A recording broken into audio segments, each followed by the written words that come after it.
আসসালামু আলাইকুম ও রহমতুল্লাহ। যে সকল ভাই বোনেরা ইংরেজি শিখে ইংরেজি ভাষায় কথা বলতে চাও কিন্তু সহজ কোনো মাধ্যম খুঁজে পাচ্ছ না, তোমাদের জন্য আমরা নিয়ে এসেছি একটি ইংরেজি শেখার সহজ প্ল্যাটফর্ম MKAS লার্ন স্কুল। এখান থেকে তোমরা খুব সহজে ইংরেজি শিখে ইংরেজি ভাষায় কথা বলতে পারবে।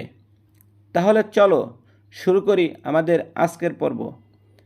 আজ আমরা শিখব ইংরেজি বাক্য গঠন। শুভ সকাল, সবাইকে শুভেচ্ছা। ইংরেজি ভাষা হবে good morning, greetings to all.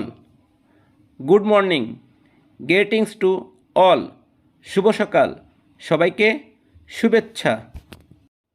এখানে গুড শব্দের অর্থ ভালো বা শুভ, মর্নিং শব্দের অর্থ সকাল, গ্রিটিং শব্দের অর্থ শুভেচ্ছা, টু অল শব্দের অর্থ সবাইকে।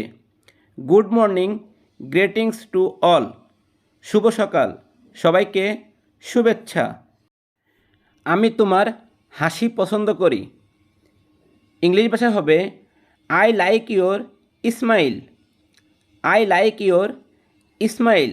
আমি তোমার হাসি পছন্দ করি।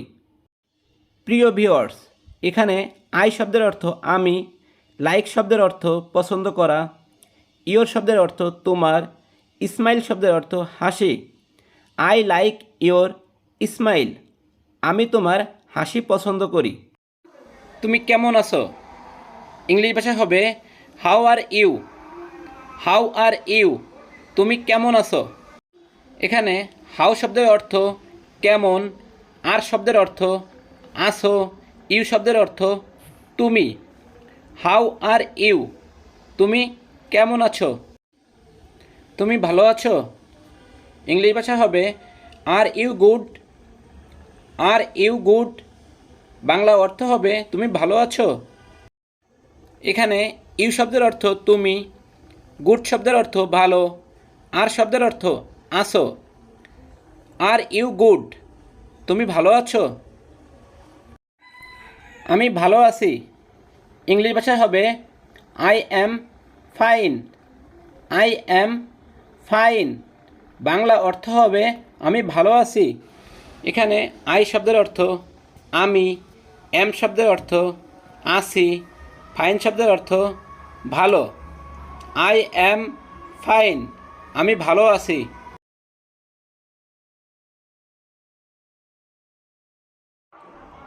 আমি তোমাকে কখনো হারাবো না।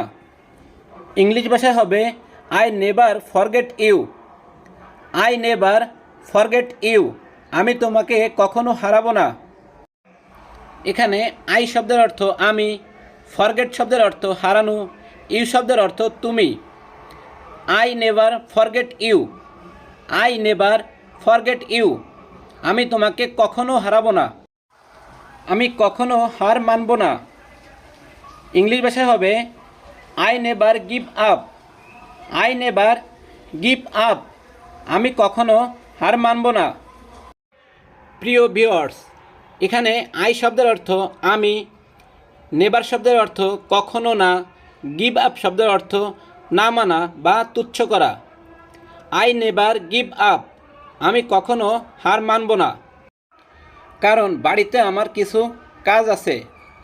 এই বাক্যটিকে ইংলিশে আমরা বলবো because I have some work at my home. Because I have some work at my home. কারণ বাড়িতে আমার কিছু কাজ আছে। এখানে সাম শব্দের অর্থ কিছু, ওয়ার্ক শব্দের অর্থ কাজ, হোম শব্দের অর্থ বাড়ি, বিকজ শব্দের অর্থ কারণ, হ্যাভ শব্দের অর্থ আছে। Because I have some work at my home. কারণ বাড়িতে আমার কিছু কাজ আছে। ঠিক আছে প্রিয়, বিদায়। ইংলিশ ভাষায় হবে okay dear bye. Okay dear bye. Bangla অর্থ হবে ঠিক আছে প্রিয়, বিদায়। এখানে ওকে শব্দের অর্থ ঠিক আছে, ডেয়ার শব্দের অর্থ প্রিয়, বাই শব্দের অর্থ বিদায়। ওকে ডেয়ার বাই। ঠিক আছে প্রিয়, বিদায়। ঠিক আছে, আবার তোমার সাথে দেখা হবে। ইংলিশ ভাষায় হবে okay, see you again. Okay, see you again. ঠিক আছে, আবার তোমার সাথে দেখা হবে। এখানে ওকে শব্দের অর্থ ঠিক আছে, ইউ শব্দের অর্থ তুমি, সি শব্দের অর্থ দেখা, এগেইন শব্দের অর্থ আবার। ওকে, সি ইউ এগেইন। ঠিক আছে, আবার তোমার সাথে দেখা হবে। প্রিয় বন্ধুরা, আজকের পর্ব এখানেই শেষ করছি। কথা হবে পরবর্তী পর্বে। সে পর্যন্ত সবাই ভালো থাকবে, সুস্থ থাকবে।